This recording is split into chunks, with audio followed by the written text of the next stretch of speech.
The story of Sinbad the Sailor.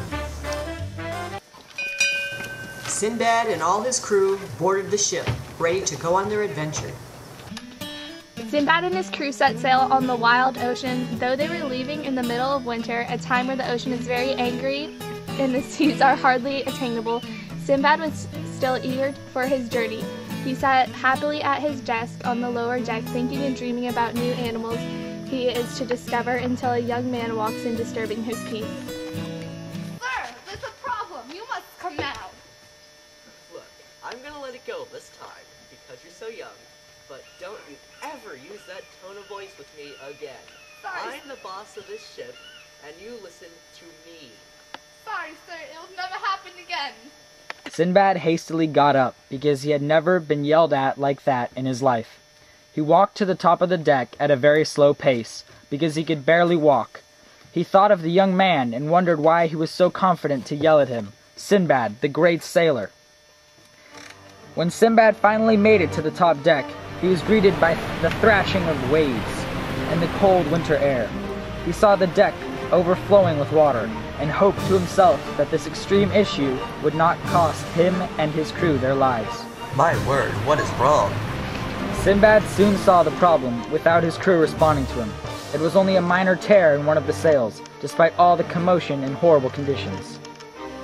It's just a tear in the sail. I know how to fix this. Sinbad quickly took a thread from his pants and ripped the pin in his metal, and stitched it to the sail in only a few seconds. After it was repaired, he hurried to the cabin, annoyed and sad because of how the men acted to him earlier in the day. Sinbad was in his cabin. He was angry and thinking about the way the crew had yelled at him to hurry. They thought he was just an old man that no one cared about. He had lost all his courage and confidence in that one day. Why do my deckmen all doubt me just because I'm old? I must have a word with someone. Shane, give me that crew member who had yelled at me earlier. When the boy came in the cabin, he was a handsome man with long blonde hair and blue eyes. Sinbad looked like this as a child. The young man was holding a piece of paper, and Sinbad told him to give it to him. It was a picture of two very odd creatures that Sinbad could not recognize.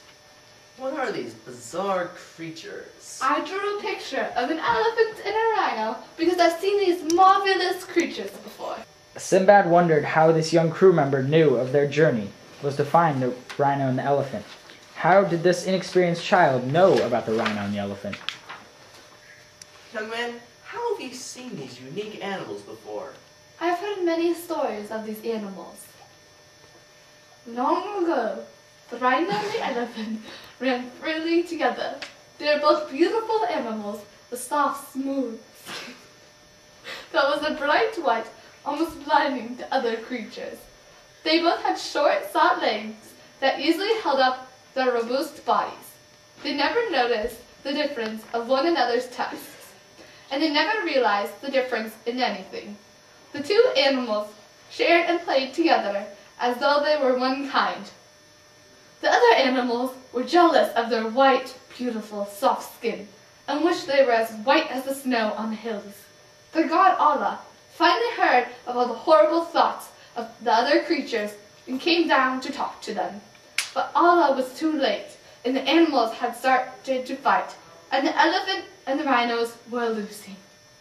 They never fought before, and they never wished, so they were weak and unable to do anything about the horrible force of the lions and the tigers, and even the small little animals that hurt them. Their skin began to rip underneath that beautiful white skin with nothing but horrible, dull, gray, scratched skin. When Allah saw his two favorite animals, too, after the fight, he cried for. They were his best creation, and one he was very proud of. He told the rhino and the elephant that if they climbed to the top of the snow-covered mountains and laid in the purest part, they would regain their coats of beautiful white skin and would live forever in happiness.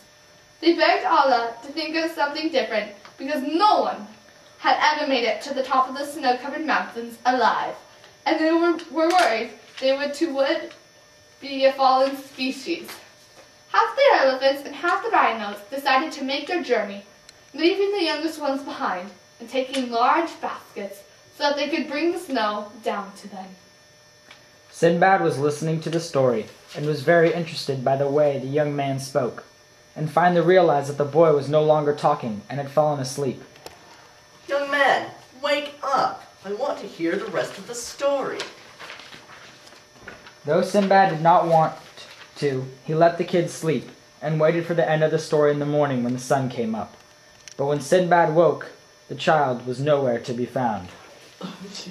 Sinbad was furious at the young man, and so he yelled, You, young man, must come back to my cabin and finish telling me my story. No, master, I cannot tell you. I do not know the rest of the story. Then you will be killed immediately, and you will not be able to see the elephant or the rhino.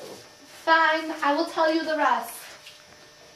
The elephants and the rhinos are ecstatic to be free of their tough, disgusting, dry skin, to take their bowls and fill them with snow to bring to the younger kids of the tribe.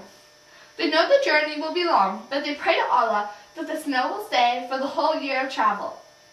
As they make their way down the mountain, the temperature quickly raises and their white coats start to melt off of them. They're left standing without their white coats and we're back to the ugly, old, tough, gray, horrible skin they had before. They began to cry and begged Allah for help. The pack makes their way back to the top of the mountain and they roll the snow again. Their coats go back to the beautiful white coats, but again start to make it down the mountain and their coats turn to a tough gray skin. The elephants and the rhinos lose faith and decide to go home and back to the young children. The journey is long and uneventful. Allah tells them not to give up because one day they will get their beautiful coats and one day they'll be happy. But for now they are stuck in their gray, tough skin. The end. On this night, no one fell asleep, for once Sinbad knew a crew member's name. He learned the young man's name in his fascination for his life. His name was Azar. Sinbad sent Azar to the deck, for he wants to be alone. Land ho! For it's just a small island. Let's go explore. The boat was docked and Sinbad was the first to touch land. The crew made a small fire and the men were allowed to stretch and walk around the island. Sinbad started to walk across the island, still very angry because he did not like to ever be wrong. He walked and walked until he was abruptly stopped by something. He thought it was perhaps a rock and kicked it. The rock made a noise, like a huge trunk being hit. He was surprised and he kicked the rock again, and he heard a loud whimper. He stepped back and realized that it was an elephant, and the rock next to it was a rhino.